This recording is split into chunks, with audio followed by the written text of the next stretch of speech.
Welcome. I'm Doug, and this is Dying to Retire, a podcast on retirement and then some. If you've been here before, you may have noticed things look a little different. I've been running this show as an audio version, mostly of my YouTube channel. Same episodes, same content, just audio. That's changing going forward. This feed is on its own content made for this format. The old YouTube audio versions are coming down, but what stays is everything I made here original just for this channel. I'll still be covering my retirement, the house being built in Guatemala, the residency process, and all of that. I'm still over there on YouTube, Dying to Retire. And if you must see the face that's made for radio, just go over there. There will be some crossover, but if you want the full experience, unfiltered and explicit, this is where it lives. All right, let's get started.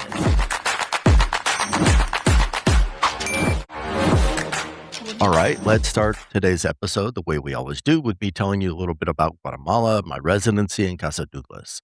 I want to walk you through, that's what I'm going to do today. I'm going to walk you through my appointment that I had with the Guatemalan immigration back in March, the one I finally got my residency approved, and then provide you a follow-up on the rest of the same day, because right after immigration, I had to haul my ass over to RENAP to actually get a physical DPI. That's your national ID card for Guatemala. So it went well. We got there early in the morning. I had my lawyer Josue's assistant, Anna, with me, and her English is very limited. So we were doing a whole lot of talking back and forth with Google Translate. And thankfully, she had all the paperwork that was needed. She had a big binder, and she had pre-scheduled the meeting with Guatemalan immigration. Not sure how well that works because you still get assigned a number, but we set up we had made an appointment. Now, I was going to say this, part of my residency fee included them, my lawyer and his assistant, covering all the fees for both immigration and RENAP. So Anna paid for everything. She had cash on hand, the quetzales, to pay for the different parts while I was there. So always check with your lawyer if you're going through this, see if this is going to be part of what's going to be covered. So I was literally there to say yes, no, and sign off on stuff. So, which is good. It made it a whole lot easier from my side. Now, I rolled in there around 8:30 in the morning, and I was actually the first one to get there. So I'm sitting there before they even opened up the office, right? So I'm watching the workers all come. So it was a beautiful day. It was about 70, 75 at that time. Nice, comfortable, slight little breeze. Very nice day, right? So I just sat outside until Anna showed up. And when she showed up, I signed in. I had to show my American passport. I think they took a thumbprint. Everyone going upstairs, they take biometrics on it. And so, or it could have been the index finger, but I wanted A or B. I can't remember exactly. Then we went upstairs, got a number. Like I said, we had an appointment, but I still had to get a number. They issue it digitally, wait in line, and then we finally got called, right? So about 30 minutes later, I got called. The first group at reception took my packet, and let me just say that, let me tell you that. So, and apologies for rambling here. That thing was an inch and a half thick, like I said, right? And every document that had been processed, translated, approved by the Guatemala residency folks. So I get in there, the receptionist or the person at the little booth there, they're going through it, checking everything. Basically, think of a person with a pencil, but using the eraser side to go through all the pages, right? So that person at that desk or kiosk, what do you want to call it, counter, is going through every page without tearing them. They're checking everything. And then after a while, they look at me and look at Anna and they say, okay, you're good. Now you're going to go see the immigration advisor or counselor or whatever they're called.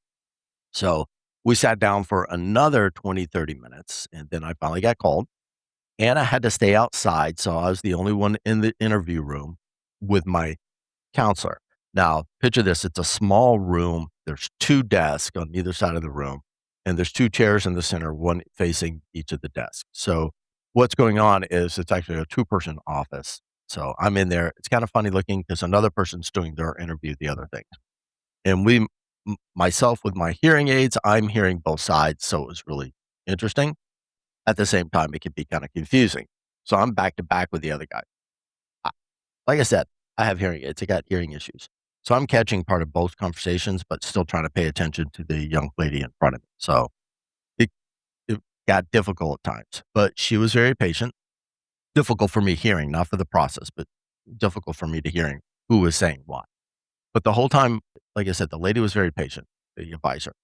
The whole time I felt like I had just turned in my thesis paper, a college thesis paper, and my college professor was grading it with a red pen, nitpicking every single line. So the advisor was going through everything. Is this your birthday? Is this your real name? Yes. Is this your address in Maryland? Yes. Is this your passport? She's double checking, triple checking, looking for any mistakes. So I was in there for a good solid 30 to 45 minutes. Now, at the end, everything checked out, and I walked out with the official paperwork that says now I'm a resident of Guatemala starting that date. They gave me an immigration number and a letter that I needed to take the RENAP to get my DPI. Right. So total time in immigration, we were very lucky. It was about 2.5 hours max, maybe three, but not as long as I had originally expected because I've heard the horror stories where it lasted all day long. So for that, to me, it went surprisingly fast. Then we headed over to RENAP, which is not close by. And what we had actually done, we went over to their office, which is near the RENAP, and then we went to RENAP. And I don't know how they do it in the States, but for people doing the immigration that use this, but for there, Guatemala, they have a thing for seniors, and I qualify as a senior now, anyone over 60. So they have a separate senior line, so they will expedite you. So uh, Mark and a whole bunch of other folks who are going through this process, if you're the seniors, there's actually a line for you that they'll expedite it. And expedite is may not be exactly the right word to use because it's all relative, but it is an expedited line for you. So that was nice. Everything went smooth there except for the one-time screw up when we checked in. The lady who took our paperwork and created new paperwork during the intake, sh and this is why you have to watch every single thing that they're doing and look at the paperwork that they hand you. So it's just not, don't just take whatever they just print. You actually need to look at it. What they did is they ended up putting the wrong day on my birthday on the application. I had the correct month, had the correct year, but they had the wrong day. They actually the young lady used that day's date. Pardon me, I got a cat jumping all over me. And so when we got to the place where they take the photos, we noticed it because I'm looking at, no, that's the wrong date. So we had to go back in the line. But again, it was the senior line, so it went a little faster. It cost us about 45 minutes because we would have been in and out of there, but the line started getting bigger. So once that got fixed, we went back through the line again, another 45 minutes. They took my photo, I signed all the paperwork, and they sent me and Anna to sit over in this one area. If you're waiting for the ID to pick it up after it's finished printing, you had to sit in this area. The security guard was very adamant. You have to only sit in this area. So we went over there. We had the expectation it was supposed to take up to 2 hours for them to print the ID card, and get it to me. It only took us 30 minutes. So we were extremely fortunate there. And I got it now. And it looks like a driver's license with a computer chip in it. And I keep it with my US passport and the immigration letter that comes with it that says I'm in good standing. Because when I travel in and out of Guatemala, in addition to showing the DPI, I have to also show the letter because the letter's got the date of how long this is good for. Because each year you have to renew. I forget what the fee is, but they have to renew it, and there's a letter that comes with it. So this way, the stamp on my passport when I come in will no longer have that 30, 60, or 90-day limit on it. It's just blank, open-ended. Exactly what I wanted. Bottom line, once you've done all the upfront paperwork with your lawyer, the actual day of immigration and RENAP can go pretty damn quick. So if you've been through this process yourself, shoot me an email. Let me know. How long were you sitting in Guatemala immigration or immigration anywhere? How long did RENAP or that country where you got your residency's version of issuing the ID, how long did that take? I'd love to hear your story. Now let's talk about, this is what I call the segment for my YouTube companion. So I want to put this in here.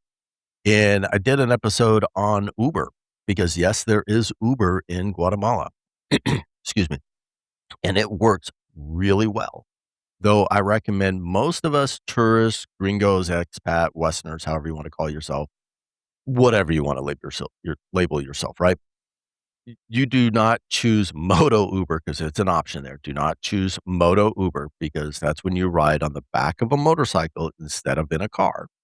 Just to keep that in mind. Just keep that in mind. So when you're playing with the app, you don't get the wrong Uber. Just save that shit for the locals. Only let the locals do that. If you're a tourist, you may do it once, do it in a non-crowded area, but don't do that shit in Guatemala City or Shela. You're going to scare the hell out of yourself. So here's my little advice to everyone. The biggest thing Americans or Westerners need to get over with taking Uber in Guatemala, and I really mean get over it, is that the cars you're going to ride in are not going to be like the cars in the United States or parts of Europe or Canada. They just aren't. Late model in the US means 1 to 3 years old, right? In Guatemala, late model Uber means 10 to 15 years old. So adjust your expectations and consider yourself lucky if the car has working air conditioning. Consider yourself lucky again if it doesn't have a cracked windshield, if it has both side view mirrors that actually work. Hey, hell, I'll take one. And if there isn't some random warning light blinking on the dashboard the entire ride, just consider yourself lucky because I think I only ran into one vehicle that didn't have any one of those, at least one or more of those issues at my time there. So, and like I said, every ride I've taken, they've had those issues, usually more than one. And it's funny because you're looking over going, okay, hell, I saw a side view mirror that must have been someone's bathroom mirror cut to shape to replace the mirror that had broken. And it was just duct taped on there. It was really interesting. So a lot of it does work, but sometimes you feel like it's choose your own adventure. But overall, it's still a decent experience. You do get where you need to go.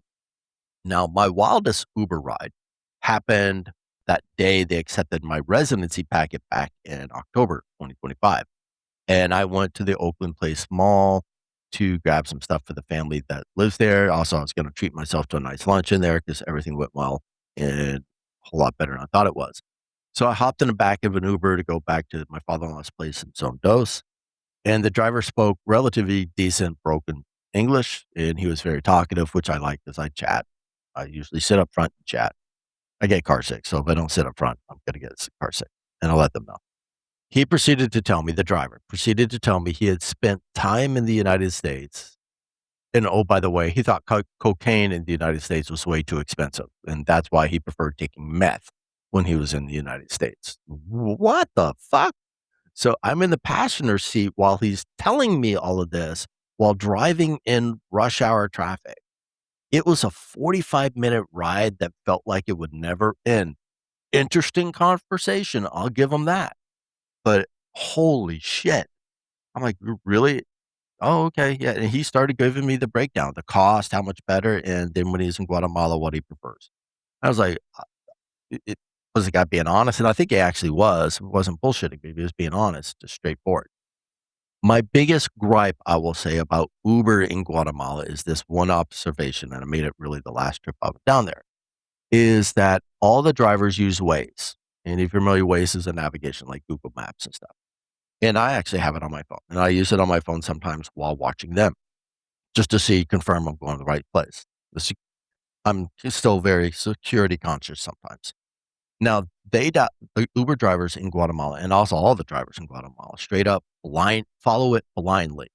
And that's the problem because none of them are feeding traffic updates into the app, traffic accidents, heavy traffic, protests, whatever. So the app never learns and never reroutes anybody. Everybody ends up on the same exact route, like a bunch of lemmings getting ready to run over a cliff. You can literally see 2 streets over, that's going the same direction you are and ends up on the same main road you're trying to get to with way less traffic, but no one deviates to go over there because the navigation doesn't say, "Hey, here's your option. Swing up and go around. No one's on that street." Nope. So in my opinion, that's one of the biggest reasons why there's mass traffic jams in Guatemala City and why it gets so stupid is because the app only says go this way and everybody jumps on the app going that way. No one's updating the data. and no, where the application can reroute, because that's what the algorithm's supposed to look at. They find alternative routes, but nope, no one's doing it. And I sat there with my phone on and I watched it. So overall, Uber works well in Guatemala. And you see the prices in quetzales versus dollars. Just do the math in your head, but it will get you where you need to go. Anyone else have an experience with Uber in Guatemala or anywhere else? Let me know. Now, I'm going to switch gears here a bit, and this is the part I usually call retirement boomer reality. And what I've been seeing lately is pissing me off, and I think it should piss all the other boomers and Gen Xers getting ready to be retired pissed off too, is I keep seeing where these libertarians, and especially the libertarian think tanks like Cato Institute and a few others, where they have this absolute obsession with hating on boomers and the people getting ready to retire right now, which is older Gen Xers. And it's gotten to the point where it's actually dangerous, or where I feel it's at the tipping point where it's going to be dangerous. Have you ever read the book, The Tipping Point? Malcolm Gladwell, this is where you are right now. And the reason why I'm saying it's actually dangerous, because when you read what they're writing, what they actually have posted, and then their sycophants jumping on, it sounds a lot like what you would see in 1930s Nazi Germany. And this is not hyperbole. This is actually what you start looking at it. Because they say stuff like it goes, we can reduce boomer wealth by first equalizing their taxes and curtailing their government benefits, and thus making housing more affordable for younger people as seniors sell, downsize, and relocate.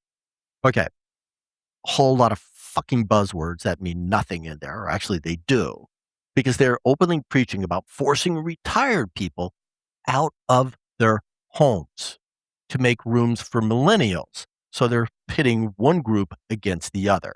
Just like, oh, the reason Nazi Germany is crappy is look at all the Jews. Well, the reason why it's bad for millennials and Gen Z, it's the boomers and Gen Xers and the ones older because of the housing shortage, right? And also the job stuff. I'll get into that in a moment.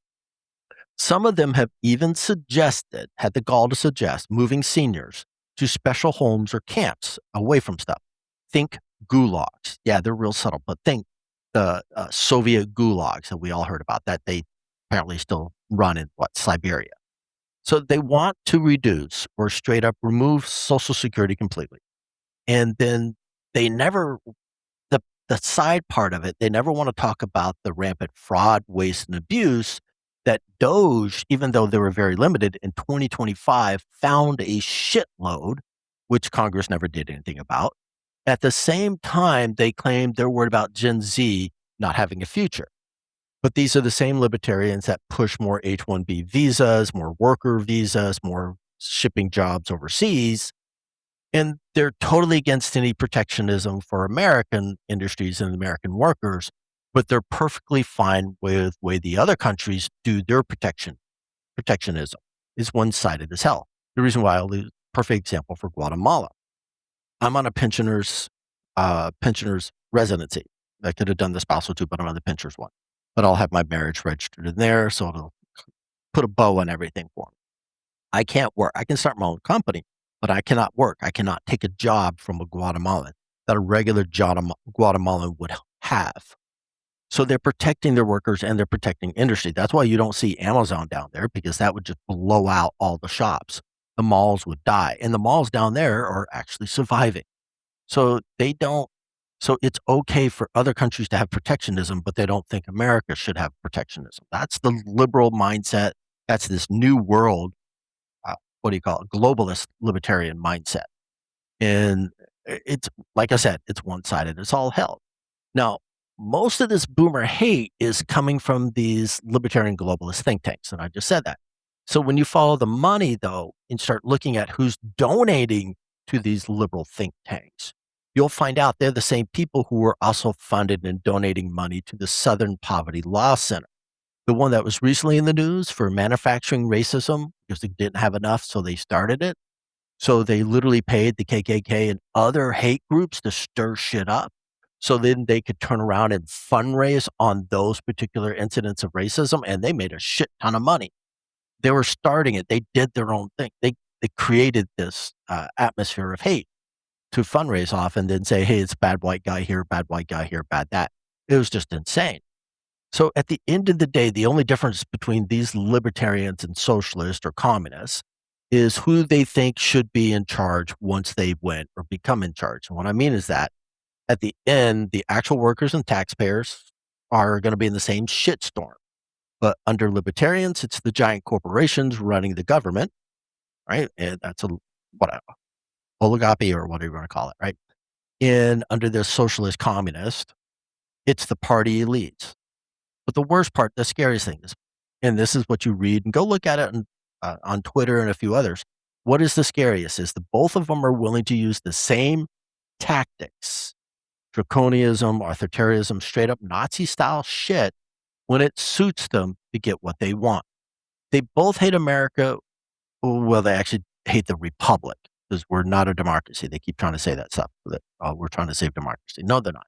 They hate the republic and they only want the control, and they want to treat the regular people as if they're obstacles to be moved out of the way, even by force.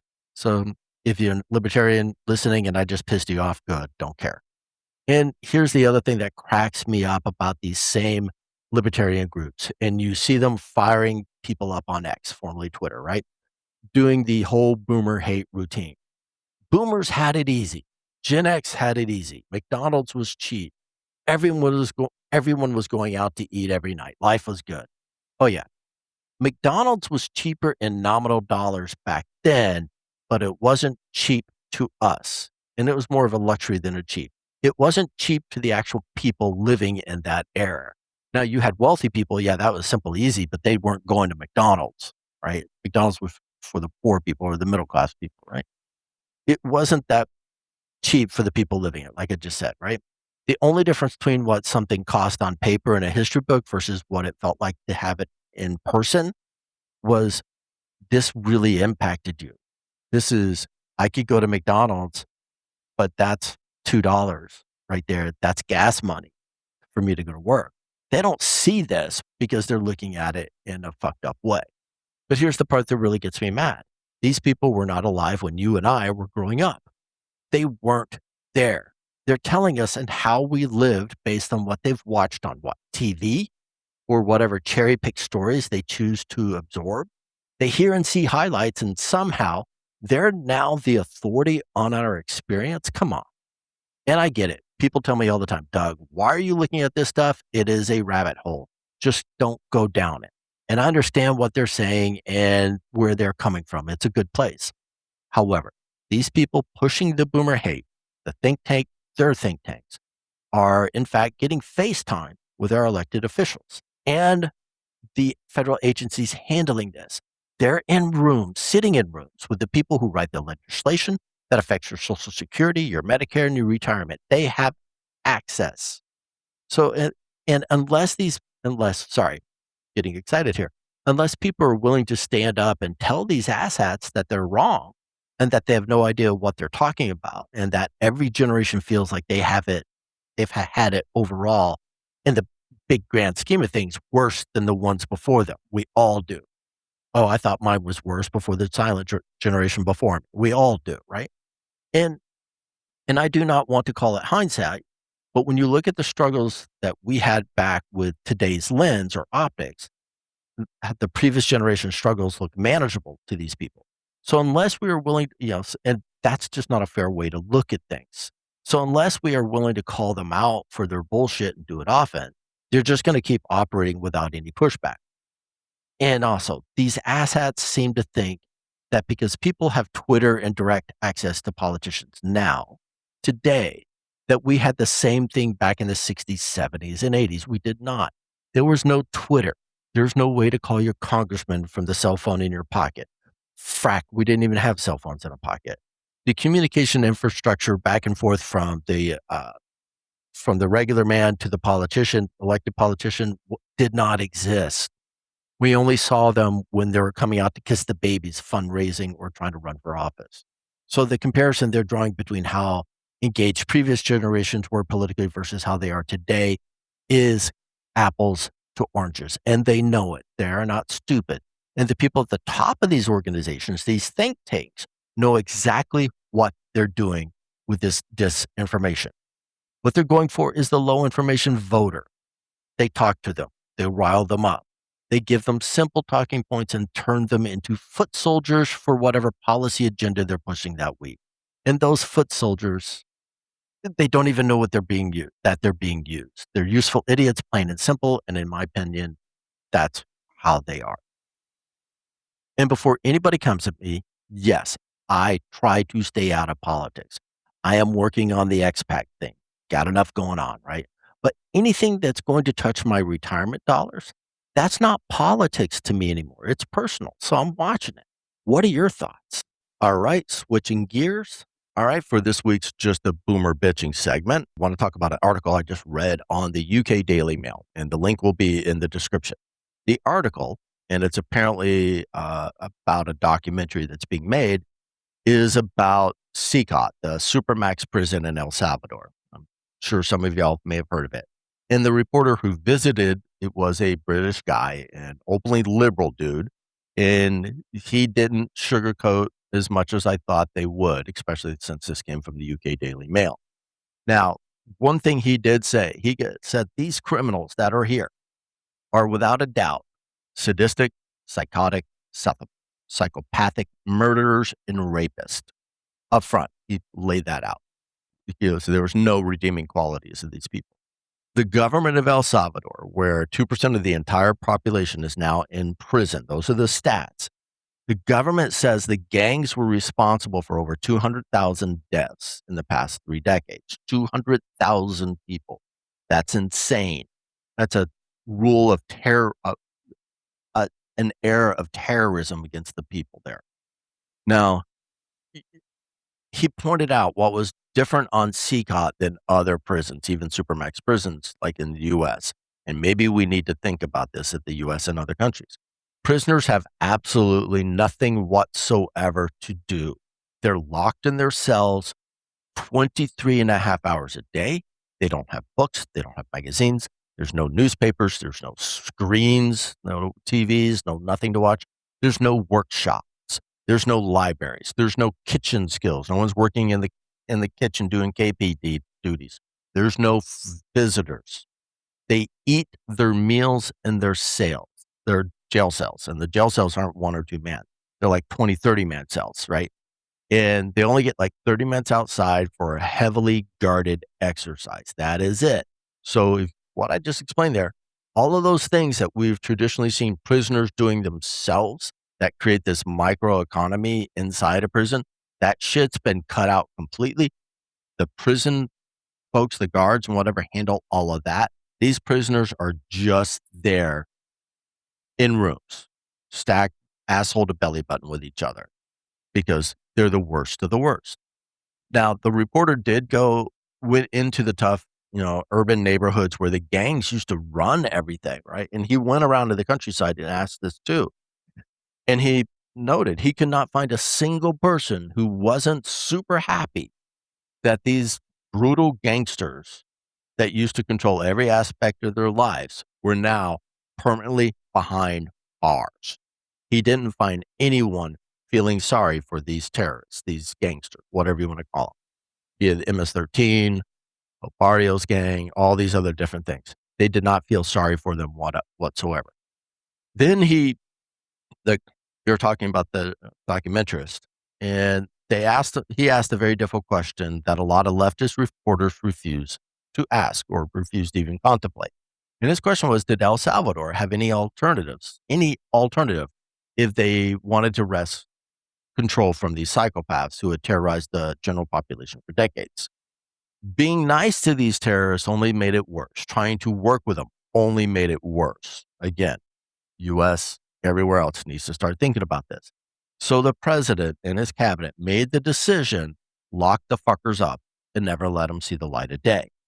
And the article ends with something that really stuck with me. CECOT demonstrates that however you choose to run your jails, whatever rules, whatever protocols you decide are appropriate, you can enforce them. You will need a will and a leadership willing to do it. That's something we haven't seen in the United States, in other countries for a long time. Take a look at the photos in the article with the link below. These guys are all tatted up, head to toe. They're not misunderstood kids. They're not misunderstood. Oh, they got mental issues. We have to catch and release. No, none of that shit. They're exactly what the reporter called them: sadistic, psychotic, psychopathic murderers and rapists. And the Salvadorian people who actually live there under the terror are breathing easier and are happy. It's the first generation to actually live under this type of peace in a long, long time. And that's my take. Compassion for the victims, not for the victimizers. That's it for today. If you have any questions or comments about this episode, you can reach me at dyingtoretirepodcast@gmail.com. As always, I'm Doug. This is Dying to Retire, and I'll see you in the next episode.